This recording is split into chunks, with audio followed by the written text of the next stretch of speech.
ఈ రోజు పేపర్లో వచ్చిన ఒక ముఖ్యమైన అంశం టీఎస్పీఎస్సీలో ఉద్యోగుల కొరత అనే దానికి సంబంధించిన ఒక వార్త రావడం జరిగింది. సో దీనికి సంబంధించిన దీన్ని ఎందుకు మనం గమనించాల్సి ఉంటుంది అంటే 2024లో ఇప్పుడు కాంగ్రెస్ ప్రభుత్వం అనేది 2 లక్షల ఉద్యోగాల భర్తీ చేపడతామని చెప్పింది. సో ఆ క్రమంలో మరి టీఎస్పీఎస్సీ నుండి ఏ నోటిఫికేషన్ రావచ్చు, సో ఈ గతంలో వచ్చిన నోటిఫికేషన్లకు సంబంధించి ఎగ్జామ్స్ ఎప్పుడు నిర్వహించవచ్చు అనే వాటి గురించి మనం ఇక్కడ డిస్కస్ చేద్దాము.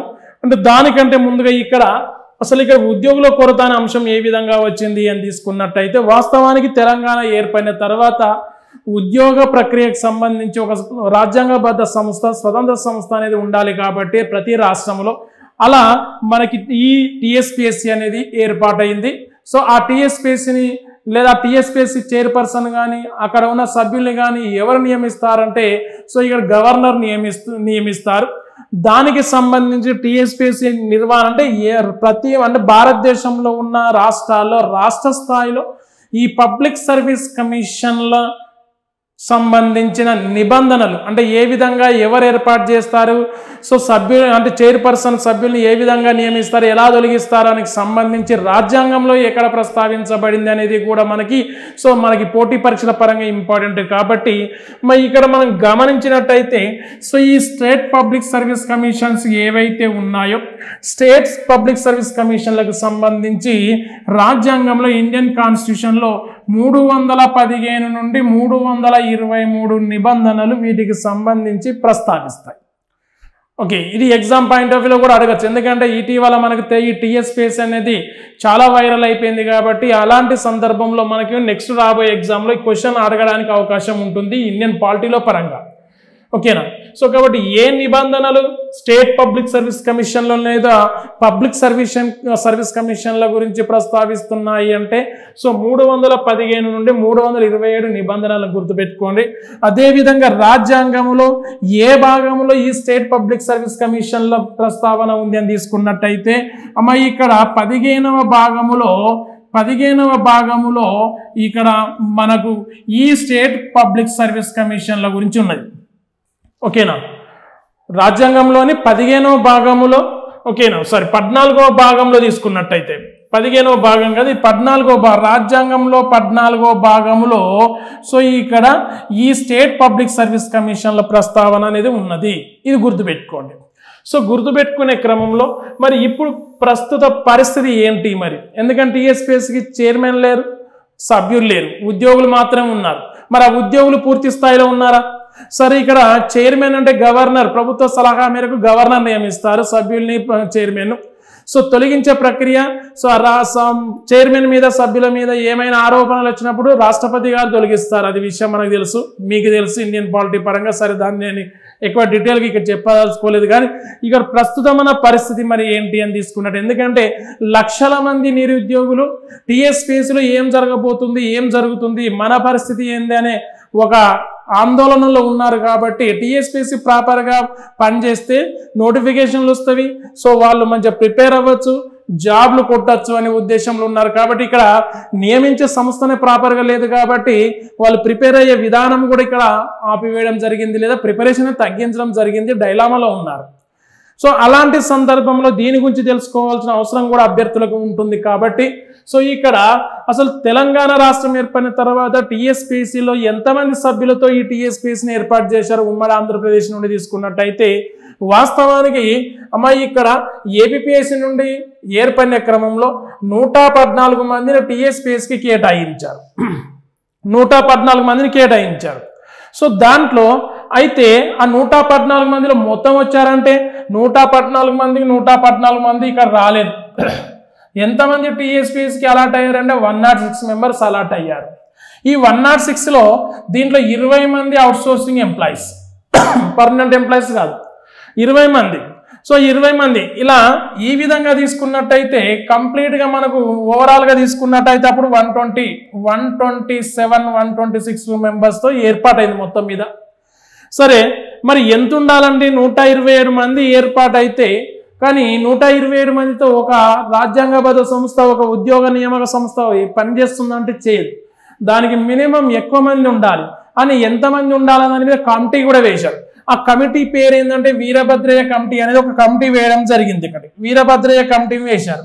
ఈ వీరభద్రయ్య కమిటీ ఏం చెప్పింది అంటే ఆల్మోస్ట్ ఓకేనా ఒక 5-6 సంవత్సరాల క్రితమే నివేదికను కూడా గవర్నమెంట్కి ఇచ్చింది. దీంట్లో టీఎస్పీఎస్సీలో ఉద్యోగాలు నింపడానికి సరిగా పనిచేయాలంటే మినిమం 300 పైగా మంది అంటే 341 మంది అవసరమని చెప్పేసింది. దేనికి? టీఎస్పీఎస్సీకి. సో 341 మందిని మరి ఇమీడియట్గా గవర్నమెంట్ అప్పటి గవర్నమెంట్ ఇచ్చిందా అంటే లేదు. కేవలం 38 పోస్టులు మంజూరు చేసింది. సో చేయి దులిపేసుకుంది. సో ఆ విధంగా పూర్తి స్థాయిలో మానవ వనరుల ఎంపిక కాలేదు ఇక్కడ. సో అలా పూర్తి స్థాయిలో మానవ వనరులు అంటే ఉద్యోగులు లేనప్పుడు ఏ విధంగా పనిచేస్తారు? ఎందుకంటే ఒక పోస్టుకు సంబంధించి ఒక నోటిఫికేషన్ వేస్తే నోటిఫికేషన్ సంబంధించి అప్లికేషన్ స్క్రూటినీ చేయాలి, ఆర్టికల్ ఇష్యూ చేయాలి, పరీక్ష నిర్వహించాలి, సో మూల్యాంకనం ప్రాపర్గా చేయాలి, ఫలితాలు ఇవ్వాలి, కౌన్సిలింగ్ చేయాలి. ఇంత ప్రాసెస్ ఉంటుంది. ఇంత ప్రాసెస్లో 100 మంది లోపు ఉన్న ఉద్యోగులు ఏ విధంగా నిర్వర్తించగలుగుతారు? సో ఇది చాలా కష్టమైన పని. ఒకందుకు గత ప్రభుత్వం టీఎస్పీఎస్సీ విషయంలో నిర్లక్ష్యం చేసిందని చెప్పొచ్చు ఇక్కడ ఏదేమైనా కానీ. సో మరి అలాంటి మీ పొరపాటే మళ్ళీ ఈ ప్రభుత్వం చేస్తే నిరుద్యోగులు ఇక్కడ కూడా ఏం న్యాయం జరగదు. ఇక్కడ మళ్ళీ సేమ్ ఎంత చదివినా వృధానే. సో ఎందుకంటే టీఎస్పీఎస్సీ స్థాయిలో అంటే ఈ మన స్టేట్ లెవెల్లో ఈ ఉద్యోగాలు ఇచ్చినప్పుడు నోటిఫికేషన్ వచ్చిన తర్వాత ఎగ్జామ్ పెట్టి మళ్ళీ ఫలితాలు ఎప్పుడు ఇస్తారు, ఎప్పుడు నియామకాలు చేపడతారని నమ్మకమే లేదు ఇక్కడ. అలాంటి నమ్మకాన్ని ఇక్కడ తీసుకురావాలి అంటే ఇప్పుడున్న ప్రభుత్వం టీఎస్పీఎస్సీని ప్రక్షాళన చేయాలి. ప్రక్షాళన చేయాలంటే దీంట్లో ముందుగా మనం చేయాల్సిన పని ఏంటంటే సో ఇక్కడ ఉద్యోగులు అంటే మినిమం ఇక్కడ ఎక్కువ అని కాదు మినిమం 341 మందిని ఫస్ట్ తీసుకోవాలి.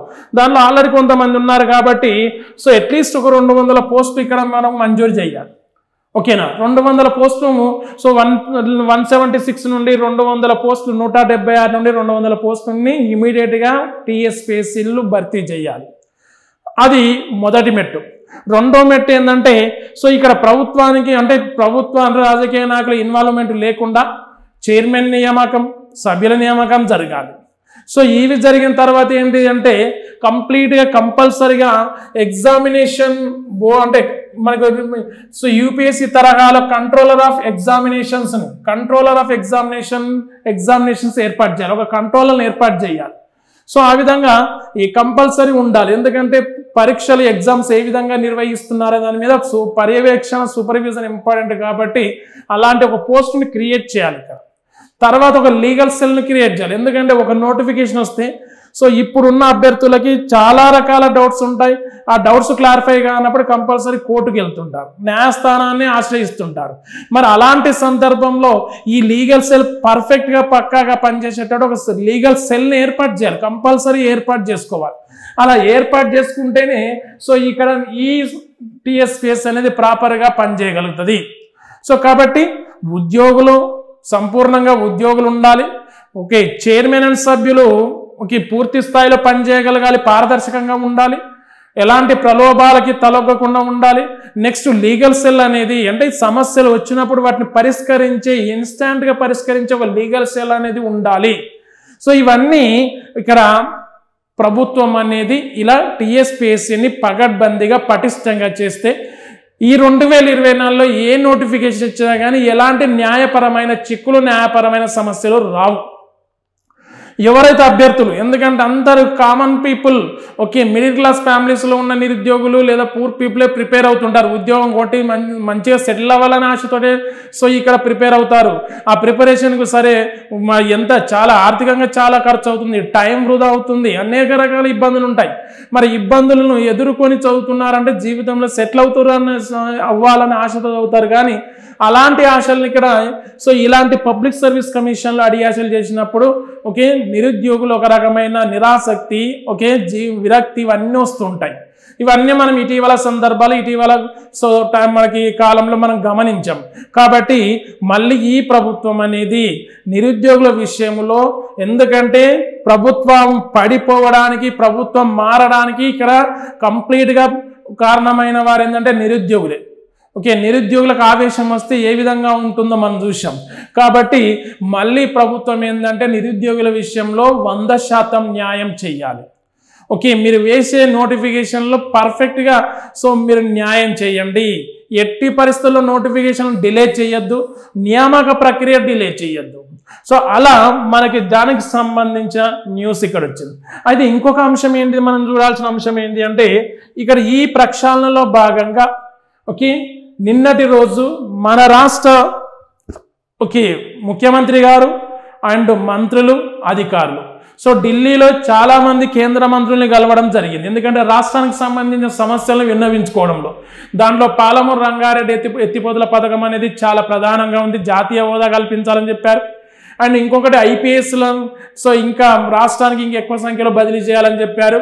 ఓకే, అలాట్ చేయాలని చెప్పారు. నెక్స్ట్ తీసుకున్నట్టయితే మెట్రో విస్తరణ గురించి ఇలా చాలా సమస్యల్ని ఓకే కేంద్రానికి తీసుకెళ్లారు. చాలా మంచి విషయం. దాంట్లో మన సమస్య కూడా ఉంది.